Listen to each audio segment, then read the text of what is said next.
The thing that you milk and then you get cheese and stuff like that. Yes, cows. Good morning, mushrooms. To all my ladies and gentlemen, boys and girls, brothers, sisters, mothers, and misters, and all my cousins around the world, it's time to plug in. Let's get this train a chugging, jump in, and explore the headlines. This is their key headline on the front page of CNN, and it's a misspell. It should say Trump pays a price, or pays the price for pandemic denial. He's denying that he denied that it's a pandemic, and they didn't take steps to mitigate the impact and the damage that the virus could play on the economy and the population, etc.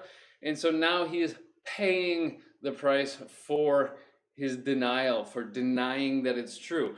Now, you might think that I'm just being a little bit pedantic about these things, but no, it's true, because his failure to control the pandemic is now directly impacting his campaign. And I don't mean to say this in any sort of partisan fashion. It is just kind of the truth of the matter. And furthermore, you know how I know this is because I opened up the article and, so I'm going to sneeze. Yes, he's now paying a direct personal price for his denial, because he's going to have to shelve the one thing he cares about most, and those are his raucous rallies. To shelve something, it's like taking something in front of you, your plan, your thing, and you're like, I can't do this now, and you take it and you put it up on a shelf, up off to the side, maybe that so that you can use it or do it later. His rallies are raucous. They are loud and obnoxious, much like in my old house, there was always a bunch of drunk people out singing on the park benches in front of my house, and they were quite raucous, which directly affected our ability to sleep. And yes, it is directly impacting his campaign and re-election hopes, because he's having to shelve his plans for rallies, and he took another blow because 8 of his staffers and 2 Secret Service have now been infected with the coronavirus. And so, yeah, it's taking a toll, to use more vocabulary, taking a toll on his team, actually. With over, we're not talking the preposition like meaning above, but over means finished, just like you'd see in the video games. Game over. It is finished. Failure to control the pandemic is directly impacting his campaign. It's having an impact on his campaign. It's taking a toll on his campaign. Because, you know, freedom. I'm not wearing a mask. Half the states are reporting a rise, and that's a sharp contrast to the other parts of the world. Contrast, like black and white. Differences that are easily identifiable. And a contrast to other parts of the world, contrasting with other parts of the world. It's really easy to tell the difference. Don't buy hand sanitizers from sources that you don't know and trust online, because God knows what people put in those things. Fatal though, it's deadly. It can kill you. Moving on. We've had it many times before. CNN anchor. An anchor is the main news person around which the rest of the program gravitates. It's the main spokesperson during the program, interviews other people, talks about stuff, but it is the thing that holds it all together. And this person is confronting. And that's really going face to face, stepping up to somebody and being like, I disagree. Here we go. Some of that really visual vocabulary. Seething. He was seething. He was super angry, but it's an extreme anger that you're trying to contain and not show to other people. And because you're holding it in, you're bottling up that rage, you're clenching your fists, maybe clenching your jaw and gritting your teeth, to use vocabulary from yesterday. And you start to turn red, and maybe the veins start sticking out on your forehead and pulsing. And actually it comes from Old English, and before that has Germanic roots. And then it goes also related to the Dutch term zeeden, I believe it is, and it means to boil, basically. And so it is that anger related to heat.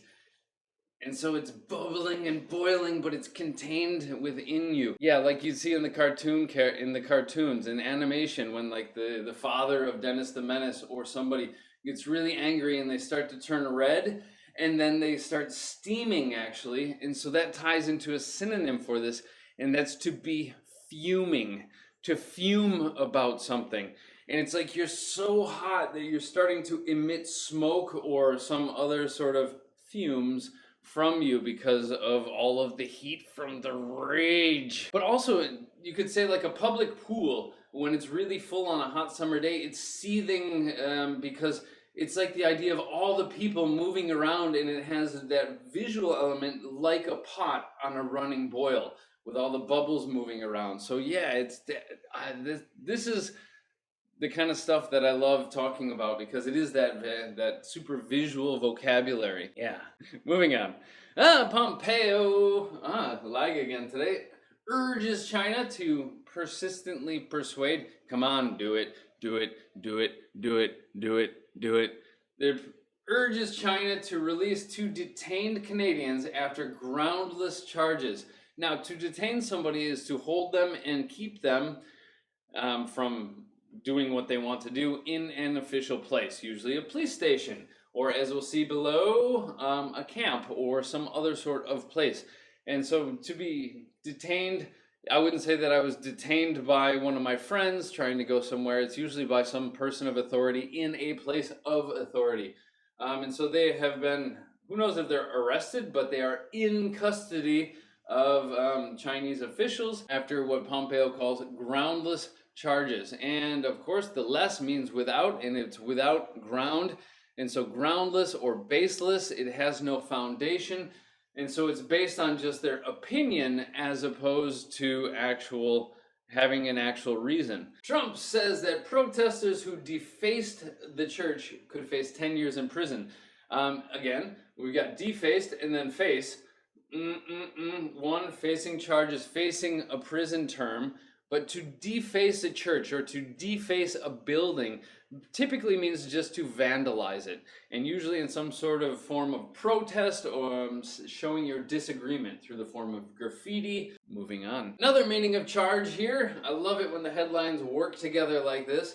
But 80% of this community has the COVID, including the nurse in charge. Terrible headline, sorry to say, but to be in charge of the hospital or the nurse in charge of the town just means that you are the one responsible for it. You are the boss. You are the one controlling and making sure things move forward. You're supervising it. And so to be in charge, different than criminal charges or electrical charges. Ta-da! China. To grasp is to grip and to hold on to something. And if you have it, then you own it and you understand it. And with grasp, to grasp the idea, to grasp the concept of something just means that you understand it. And so he doesn't understand something, I would say much. Changing it up to some technology, Apple is overhauling the iPhone home screen. To overhaul something, have seen it before on the show, and it starts with a system or a machine, and then inspecting each component, piece, or aspect of it in order to make sure it functions correctly and or, in this case especially, make changes. Moving on. 4 more Chinese media outlets in the US have been designated, reduced passive, as foreign diplomatic missions. Meaning that they're basically owned and operated by the Chinese state as opposed to independent media companies and so on. But an outlet, we just had it up above talking about electricity, the place into which you put the plug, that's the outlet or the socket, but the outlet because it's a little hole in the wall that lets the electricity come out. Just like with media, we call them media outlets because they let the information out. Yep, that's right. I'm showing you my finger nail. Okay, dokie. Into some Bavarian news. There was a mysterious package in a post office in Bavaria. 12 others were evacuated as emergency services were called in because of a very pungent, smelly, stinky package that happened to be full of durian fruit that somebody had mailed actually to themselves. Smelly means you can smell it. Typically, though, smelly is used in a negative context, and a bit more than smelly would then be stinky. Then if we wanted to talk about smelling in a positive fashion, we'd typically say fragrant. until it makes me sneeze because of my allergies. To run out of something means to have, or getting to the point of having none left. Just like at the end of the day, we run out of energy. As a teacher, working with kids, I'd often run out of patience. Unfortunately, I'm running out of coffee. It's one of the busiest airports in the world, in Alaska, in a town of like 50,000, and it's because it's purely for cargo. Easy way from Asia to get over to North America. Instead of going around the long way, they go over the top, and it's actually much shorter. Moving on. To honor somebody, have some sort of official ceremony, or maybe erect a statue or some sort of monument as a symbol of thanks, appreciation, respect, and gratitude. And so the Queen actually made a statement to honor the 95-year-old walking veteran. Theodore Roosevelt's statue or monument will be removed. By whom? We don't know. Probably by some workers. Is it important who removes it? No. That's why we use the passive. I haven't read the article. He was probably racist, but he didn't own slaves because it was after emancipation. And so I don't know. I'm just making guesses here. It's not really an assumption because I have information, I have knowledge, and so therefore I presume that it's because he was vehemently racist. Probably. Mega Nike deal. Now, mega we use all the time nowadays just mean big, huge, very impressive. But really, as a prefix, it stands for 1 million. Just like kilo stands for 1,000 kilowatts, megawatts, kilohertz, megahertz, mega cool, Megatron, mega awesome. Yeah, and so now it's been just kind of been genericized, meaning big, huge, and impressive because, well, millions are big numbers.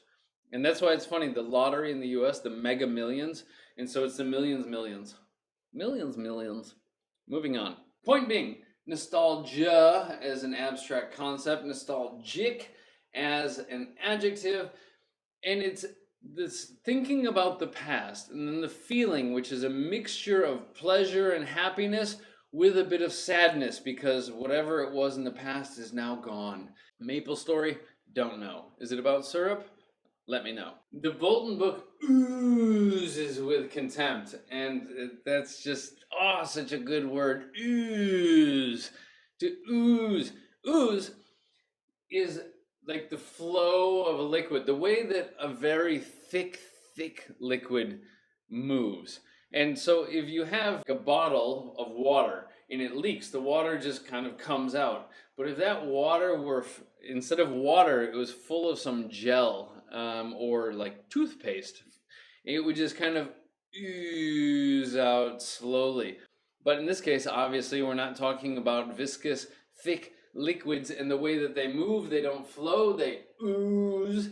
And if it's oozing with something, it's like it's so full of it, it's just kind of coming out slowly through the pores or something. Yeah. With contempt, and contempt, a lot of the times people interchange it with hatred, but it's not exactly hatred. It's a feeling of dislike and dismissal because it's something that you just have no respect for. The dislike due to disrespect, and it's oozing with it. It's just full of it, and it's kind of flowing out through every sentence. Maybe not outright saying it, but you can just feel it by reading between the lines. You should receive, typically, reward or punishment due to some action or characteristics. Like you earned it, and so you earn a reward or you earn a punishment. You get what you deserve. You reap what you sow. There's another nice proverb that we've had on the show before. New York prosecutors won't be cowed by Barr and Trump. Yes, literally, coming from cow. The thing that you milk and then you get cheese and stuff like that. Yes, cows. Typically used in the passive, to be cowed by somebody. And it means to be forced to do what those people want through intimidation and fear. And so if they won't be cowed by Barr and Trump, that means they're not afraid. They're going to stand up to them. They will face them. They will confront them. And they're not afraid of these two goons. A hotbed for misinformation. a hotbed for dissent, a hotbed for extremism. It just means a place, a breeding ground where it comes from and it's able to spread and propagate itself. And it actually comes from areas of the ground and sometimes elevated from the ground where farmers would ferment manure or poop from cows and other animals, and then it would actually generate heat, which would then really help plants to grow quickly. And so it actually comes from farming. A hotbed was a thing, but now it has entered the lexicon or the lexicography of English, meaning a breeding ground, a place where things start and it really causes it to happen and spread and grow.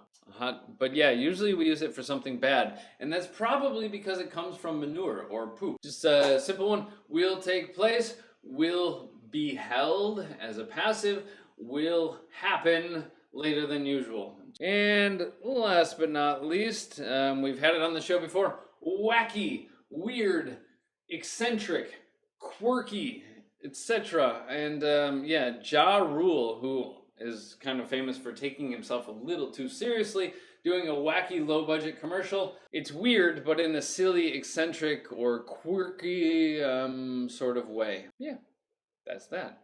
And so, though, once again, we have reached the end of the news. Another big news day for Tuesday. For everybody out there, thanks for tuning in. Thanks for watching. This has been Breaking Down the News for English Otherwise. Really do appreciate and like and love all of those likes, follows, subscribes, etc. And so please do pass us along to a friend. Spread the love. And if I don't see you sooner, then I'll certainly see you at 8 a.m. tomorrow. And so, have a beautiful day. Bye-bye.